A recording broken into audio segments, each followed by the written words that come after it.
and I was like, yo, I'm saving this from when I'm reacting to it. I'm not watching that shit.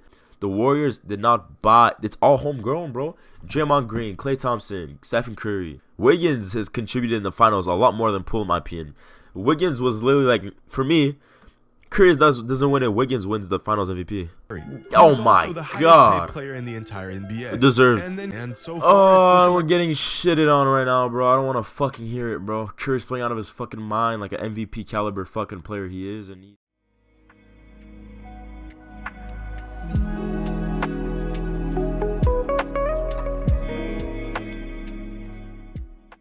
Alright, yo. We got another JxmyHighroller video.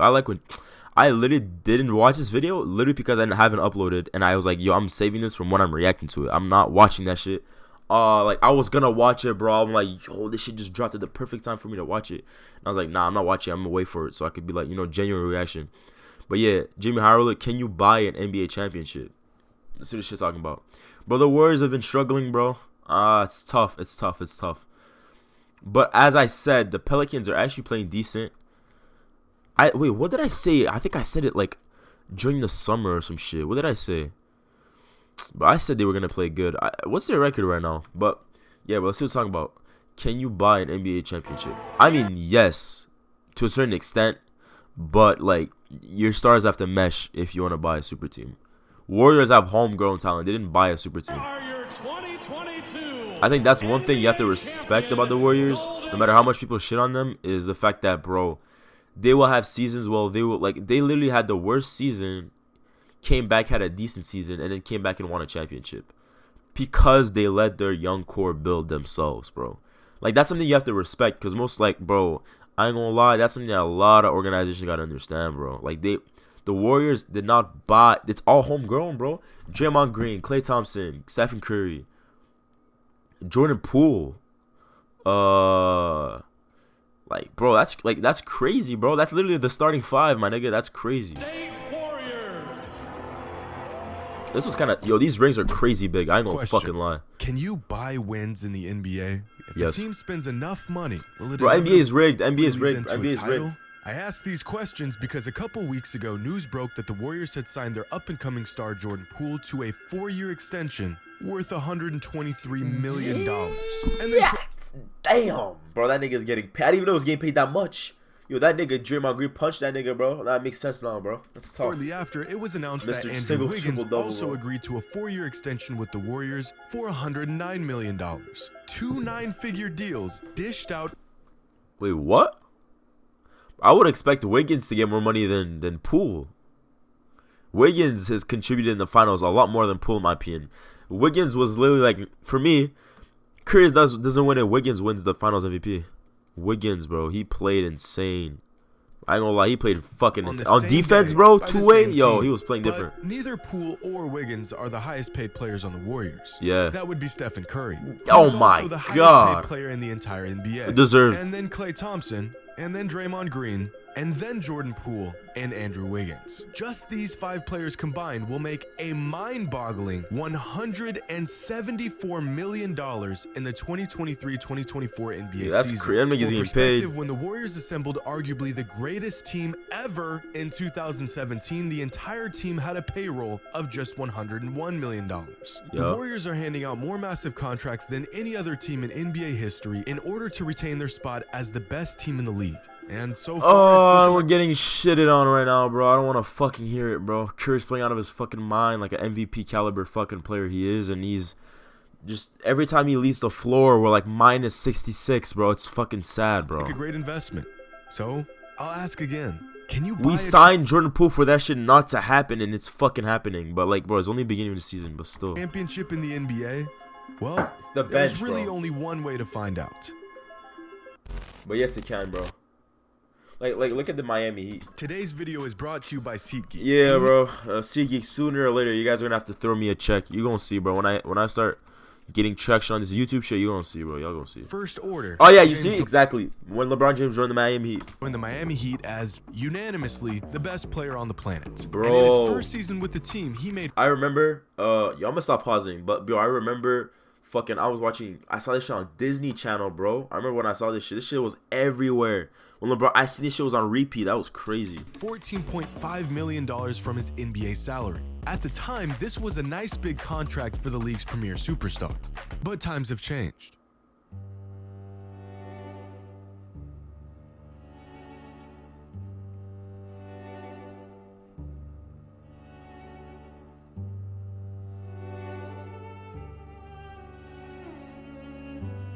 Yo, that's crazy, bro.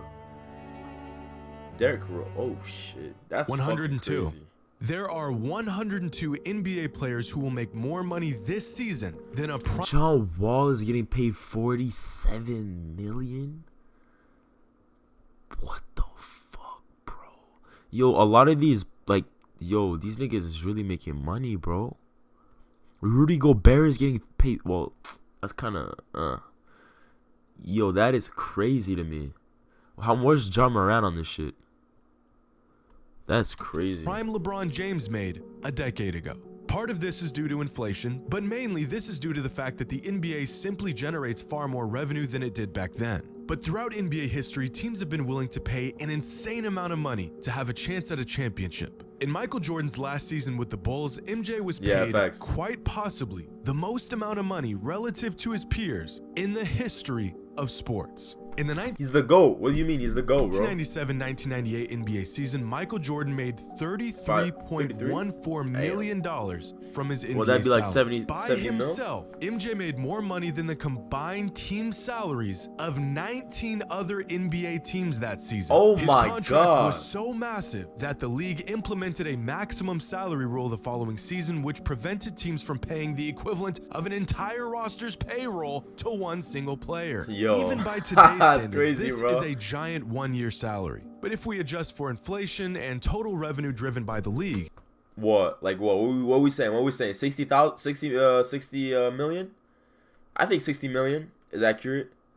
Jordan's 60 1998 million. salary would be the equivalent of an NBA 70? player making approximately $100. Oh my God! What the fuck, bro? God damn! I was way off. This season, which makes the contracts of even the Hell highest no. paid players today look like an absolute bargain. It's insane, I know, but it's true. The man was very valuable, and this massive contract would prove to be well worth the investment. The Bulls needed Michael, and they also knew that having him on their roster was the closest thing to a guaranteed championship. So they paid up and were rewarded for doing so. But in today's NBA, a league that's crowded with talent, 9-figure contracts being handed to players coming off the bench, is it possible to buy your way to a championship? If a team is willing to pay a hefty luxury tax and spend more than market value for the available talent, does that guarantee success? Well, first, let's look at the teams that actually won championships throughout the years and how much they spent on their roster. Last season, the Warriors won the championship, and wouldn't you know it, they had the highest payroll in the entire NBA. In 2021, the Bucks won the championship, and they did not have the highest payroll in the entire NBA. In fact, among all teams that won a championship over the last 30 seasons, only 5 championship teams have— Let me see. Payroll. Oh shit! Wait a sec. Damn. the largest payroll in the 2010 Lakers. Wait. Oh When yeah, looking at facts. the Wait a numbers, second. there's actually almost no correlation to how much a team is willing to spend and whether they win the championship or not. Sure, teams with some of the cheapest rosters virtually never win, but teams that have some of the most expensive rosters also don't win the majority of the time either. And surprisingly, 8 of the last 30 championship teams had a total team salary that was cheaper than the average team salary in the league at the time. Crazy. The craziest example of this was back in 1995 when the Rockets won a championship despite having the 4th cheapest payroll in the entire league. Bro. Money can buy good players. Oh but it fuck! Oh my God! Yo, look at Zion's face, bro. Oh, yo, this was scary, dog. This happened recently. Locker room issues, unforeseen circumstances, I hate Draymond right now. I don't like that certainly nigga. Cannot buy a championship.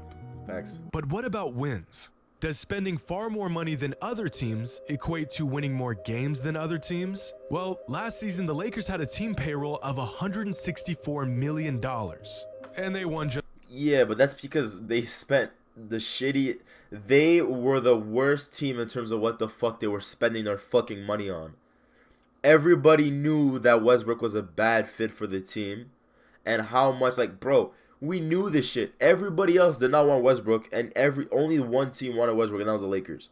Everybody else didn't want that nigga, and y'all paid him $47 million, bro. Just 33 games. Well, actually, because that it was part of the season, contract. the Grizzlies won 56 games and had a team payroll of just $117 million. The Lakers spent damn near $50 million more than the Grizzlies just to not even make the playoffs. But this is an extreme example of team payrolls not quite converting to wins. So here's a graph of every NBA team last season with team payroll on the left and total wins on the right. And if you look closely, there's actually a subtle correlation between how much a team spends on their roster in a season and how many wins they pile up. These teams spent less money and won. That's crazy, bro. The Thunder, I like the Thunder right now, bro. Shout out Luguentz Dort. I fuck with that nigga. That nigga defense, that nigga's amazing. Fewer games. I fuck with These his teams game, spent more money and won more games. But there's no exact science here. For example, the Thunder spent about 45 cents on their roster last season and still won more games than the Rockets, Pistons, and Magic. The Phoenix Suns spent a little bit more than the league average on their roster last season. Yeah, that's because I swear the Rockets had John Wall, and they were still paying that nigga his money. And they won by far the most games in the regular season. But generally speaking, spending more money does in fact yield more wins for any given team. But far more often, it will not yield a championship. That, however, has not stopped teams from trying. Back in 2005, New York Knicks owner James Dolan went all in and spent a criminal $124 million on the Knicks roster that season. The salary cap at the time was $46 million. Oh my so God. With the roster payroll the that Knicks are down dwarfed the bad. league's salary cap, Dolan paid the league a mind-numbing $62.3 million in luxury tax in hopes that his wealth would grant him basketball immortality. It did not. The Knicks finished the season with just 23 wins and the worst record in the Eastern Conference. Oh my God. Money cannot buy you an NBA championship. But the goal isn't just to spend as much money as possible. The goal is to sign the best, most cohesive players money can buy to your roster, which in its very nature leads to spending more money. For this exact reason, the rookie contract is by far the most valuable deal in the NBA. Last season, players like Darius Garland and Trae Young were all-star caliber talents for the small price equivalent to that of a bench warmer. Thanks to his rookie contract, Luka Doncic was named first-team All-NBA last season, while being the 126th highest-paid player in the NBA. Right behind players like Al-Farouq Aminu, Rashawn Holmes, and Jeremy Lamb. In fact, here's a graph of how much every NBA player is paid relative to how much value they give their teams in terms of win shares. It's not perfect, but it does the job. Now, in a perfect world, every player would be paid. Who is this? I feel like that's LeBron. Is that LeBron? Let me see. That's LeBron, bro. Nah, that's not LeBron. Wait. Exactly what I guess they were Curry's like up here. worth, which hypothetically is this line right here. But of course, this is rarely the case. Jonas Valanciunas and Daniel Theis are examples of two players who get paid exactly what they're worth statistically. Their teams are literally and statistically getting what they paid for. Now, most NBA players fall right here. Role players, rookies, young unproven talent, guys like that. Over here are the players who are grossly underpaid, usually rookies stuck on their first contract waiting to cash in once it expires. Here's Trae Young, here's Luka Doncic, and here's Mikal Bridges. These are the contracts owners and GMs dream of. Overall, players below this line would be considered underpaid, and players above this line would be considered overpaid. Despite being the fourth highest paid player in the NBA last season, Russell Westbrook didn't offer much from a winning perspective, which resulted in him landing here. According to the numbers, and injured players aside, the most overpaid players in the league last season were Russell Westbrook, Kemba Walker, and Blake Griffin. Their impact on winning is slightly above that of an average player, but they're all getting paid like they're superstars. But you would never say that Giannis Antetokounmpo is overpaid, and yet he's way up here. Same goes with Nikola Jokic. Holy shit, dog. Kevin Durant. Look at Nikola Jokic in the win, bro. That nigga is, that nigga nice, bro. And LeBron James. In fact, most above average NBA players would be considered overpaid relative to the rest of the league because you're either good enough for ownership to keep you around, which allows you to make demands regarding your contract, or you're just below average, making you completely replaceable. But you bring a lot of money to the team, like just having like proven talent that are amazing. Not even the fact that, like, even the shit, like, they could do. Like, a nigga like, what's his name? a nigga like Aaron Gordon is gonna bring fans, or like a nigga like Zach LaVine. The dunks he does and shit like that, that shit is bringing in revenue for the team, bro. Like, really making it impossible to negotiate a decent contract, and you'll just take whatever you can get. There's hardly any middle ground here, and the Warriors are a glaring example of this. Yeah. Since after re-signing Jordan Poole and Andrew Wiggins, the Warriors' Big Five land here. And this right here perfectly summarizes the financial aspect of the NBA. Kevin Durant did not contribute 3 times as much to the Nets last season as, let's say, DeJounte Murray did to the Spurs last season. But that's also, I don't think that's because they're paying. They're just paying the players to stay. Because when they had the team, it wasn't an overpaid team in terms of the bench and shit. Like, they weren't getting paid that much. But once they proved themselves, since everyone was asking for so much money, because like everybody was playing so good and had such important roles, they couldn't keep everybody, so they had to pay certain niggas and let certain niggas go. KD made 3 times as much as Murray did. Because when a player reaches a certain level of excellence, there is no formula to how much they're worth. You don't bargain with these players, and you certainly do not let them walk and risk ruining your chances at a title. You simply pay them whatever they want, and you count your blessings. But according to the rules, the Warriors can only pay Steph so much. Thanks to Michael Jordan, his NBA salary has a very finite ceiling. But the rest of the money can go to every other player that helped them win a championship last season. Steph has reached a level in the NBA, and specifically within the Warriors franchise, where he can demand virtually any dollar amount, and it would be completely justifiable. Steph could ask the Warriors for $150 million a year, and if it wasn't for the maximum salary rule, Joe Lacob would be so eager to get him his money, he wouldn't be able to pull out his checkbook fast enough. Similar to what the Bulls did with Michael Jordan in his last few seasons with the team, the Warriors are going all in with Curry. They know that as long as he's in his prime, they have a damn good shot at winning another title. They've got their hands on one of the greatest players of all time and a supporting cast that complements his skill set better than anything. But we're playing like dog shit right now, man. Fuck, it's sad. They could have imagined. So sad, if it means paying a young Jordan Poole every time Curry's in, we're up. He gets on the bench, bro. And I check back my fucking scoreboard and we're down 25 points, bro. Biggest contracts in the entire NBA, paying an aging Draymond Green more money than any other team would offer, and paying Andrew Wiggins it's because of the system. Draymond Green brings something that niggas don't understand. Like, casuals, bro, do not understand what Draymond does, bro, and it pisses me off. Because they're like, oh, trade Draymond. We don't need Draymond. The reason Curry is what Curry is because of Draymond. And I'm a Curry fan. I could say this. Draymond is our point guard, bro. He sets the pick. He sets the playmaking. He tells players where to be on defense. He's the defensive leader. He's even in some ways offensive leader because he's helping the points. Like, bro, he's doing so much, even in assists, bro. Like, niggas don't understand, bro. Exactly what he asked for. It's all worth it. Is any look how we clapped Jokic. Play a crucial role in winning a championship? It's tough to call anyone overpaid if they were a vital component to winning that banner that hangs in your rafters. And they give your team a legitimate opportunity to hang another one. Because of the maximum salary rule, Steph will never get paid truly what he's worth. But that doesn't mean the Warriors can't spend the money in other places. Now, you know you're good when you get paid, but you know you're great when you get other people paid. And because of Steph's impact, his whole squad is laughing to the bank.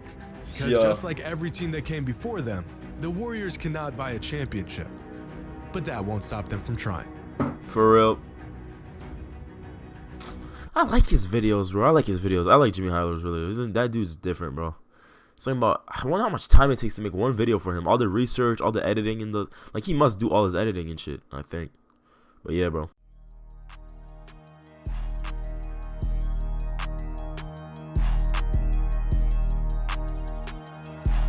Wow.